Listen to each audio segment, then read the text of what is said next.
कांग्रेस की चिंता एक बार फिर कर्नाटक में बढ़ गई है। इस्तीफा देकर सिद्धरमैया ने बड़ी मांग कर दी है। कर्नाटक में कांग्रेस के नेताओं ने ऐसा पेच फंसाया है कि नए सीएम की शपथ अगले हफ्ते तक के लिए टल गई है।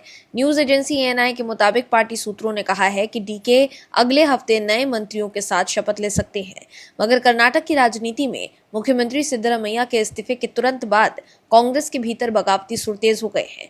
डीके शिव कुमार का सीएम बनना तय माना जा रहा है, मगर अब पार्टी कई धड़ों में बढ़ती नजर आ रही है। सिद्धरमैया के वफादार अहिंदा नेताओं ने चेतावनी दी है कि नए सीएम के आते ही सरकार गिर सकती है। दूसरी तरफ जागतिक लिंगायत महासभा ने कलबुर्गी में प्रेस कॉन्फ्रेंस कर कांग्रेस हाईकमान से वरिष्ठ मंत्री एमबी पाटिल को अगला मुख्यमंत्री बनाने की खुली मांग कर दी है, जिससे डीके शिव कुमार की राह में बड़े कांटे बिछ गए हैं। ऐसे में कांग्रेस जो ये समझ रही थी कि बड़ी ही आसानी से सिद्धरमैया को सीएम पद से हटाकर डीके शिव कुमार को सीएम की कुर्सी सौंप देंगे, तो वो होता नहीं दिख रहा है। सिद्धरमैया के इस्तीफे के बाद राहुल गांधी भी सवालों के घेरे में आ गए हैं। क्या है पूरी खबर, बताते हैं आपको इस रिपोर्ट में। दर्शकों, कांग्रेस के साथ कुछ भी अच्छा नहीं हो रहा। पार्टी के नेता ही उनकी मुसीबत बढ़ा रहे हैं। अब कर्नाटक में भी कांग्रेस के भीतर हलचल तेज हो गई है। दरअसल इस्तीफा देने के बाद बेंगलुरु से उड़े सिद्धरमैया दिल्ली पहुंचे भी नहीं थे कि कर्नाटक में बगावती सुर गूंजने लगे। सिद्धरमैया के समर्थक और अहिंदा से जुड़े नेताओं ने ऐलान कर दिया कि किसी और को सीएम बनाया गया तो सरकार नहीं चलने देंगे।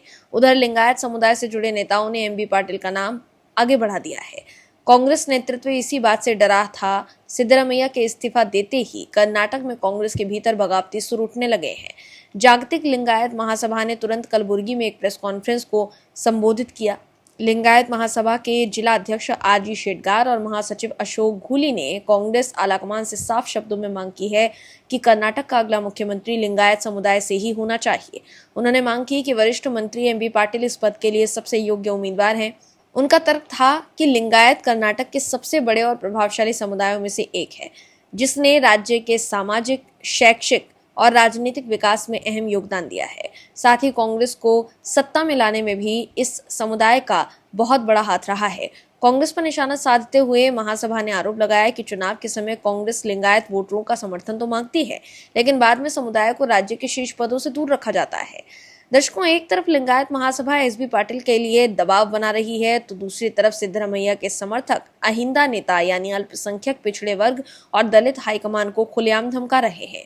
उनका कहना है कि सिद्धरमैया को हटाकर किसी और को सीएम बनाया गया तो विधायकों का समर्थन टूट जाएगा और कांग्रेस सरकार गिर जाएगी।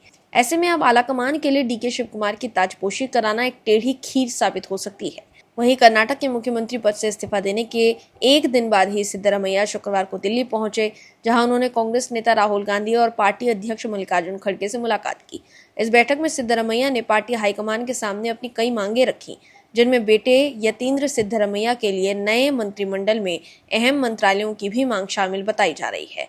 खबर की माने तो सिद्धरमैया ने कांग्रेस नेतृत्व को राज्यसभा और विधान परिषद नियुक्तियों के लिए पसंदीदा नेताओं की सूची सौंपी है। इसके साथ ही उन्होंने नए मंत्रिमंडल में मंत्रालयों के बंटवारे को लेकर भी अपनी राय रखी। बताया जा रहा है कि सिद्धरमैया ने अपने करीबी नेताओं और समर्थकों को नई सरकार में महत्वपूर्ण जिम्मेदारियां देने की मांग की है। दर्शकों, आपको याद दिला दें कि कर्नाटक विधानसभा के रिजल्ट 13 मई 2023 को आए थे। उस वक्त कांग्रेस ने अहिंदा फॉर्मूले के दम पर चुनाव जीता था। अहिंदा का मतलब है ए से अल्पसंख्यक, ही से हिंदुलिदा जो कि पिछड़े वर्ग में आते हैं, और डी ए से दलित। सिद्धरमैया खुद ओबीसी की कुरुबा जाति से आते हैं, इसलिए पिछड़े वर्ग का बड़ा समर्थन कांग्रेस के साथ रहा। यहीं सिद्धरमैया ने 135 विधायकों में से 90 का समर्थन का दावा किया था। वहीं डीके शिव कुमार का दावा था कि उसने पार्टी को मुश्किल दौर से बाहर निकाला है।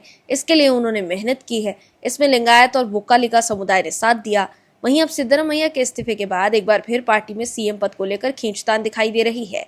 राहुल गांधी के ओबीसी वाले नैरेटिव की हवा निकल गई है। दरअसल कर्नाटक के मुख्यमंत्री सिद्धरमैया के इस्तीफे के बाद बीजेपी ने कांग्रेस पर जोरदार हमला बोल दिया है। बीजेपी ने कहा है कि राहुल गांधी सिर्फ भाषण ही देते रहते हैं, मगर आज की तारीख में कांग्रेस पार्टी का किसी भी राज्य में कोई मुख्यमंत्री ओबीसी नहीं रह गया है। बीजेपी प्रवक्ता शहजाद पूनावाला ने एएनआई को दिए इंटरव्यू में कहा कि सिद्धरमैया ने आज इतने दुखी मन से इस्तीफा दिया है कि दुख उनके चेहरे पर साफ दिख रहा है। लोग कह रहे हैं कि पैसे की ताकत ने लोकप्रियता को दबा दिया। वहीं बीजेपी के फायर ब्रांड सांसद निशिकांत दुबे ने एक्स पर पोस्ट कर लिखा कि कांग्रेस पार्टी के 4 मुख्यमंत्री हैं। कर्नाटक में डीके शिव कुमार जी, तेलंगाना में रेवंत रेड्डी जी, हिमाचल में सुक्खू जी, तथा केरल सतीशन जी, राहुल गांधी जी तथा कांग्रेस को बताना चाहिए इनमें कौन ओबीसी है, कौन अनुसूचित जाति या जनजाति का है। इसके आगे कुछ नहीं बोलूंगा। Bureau report, OMH news. आप दर्शकों से विनम्र निवेदन है कि चैनल को सब्सक्राइब जरूर करें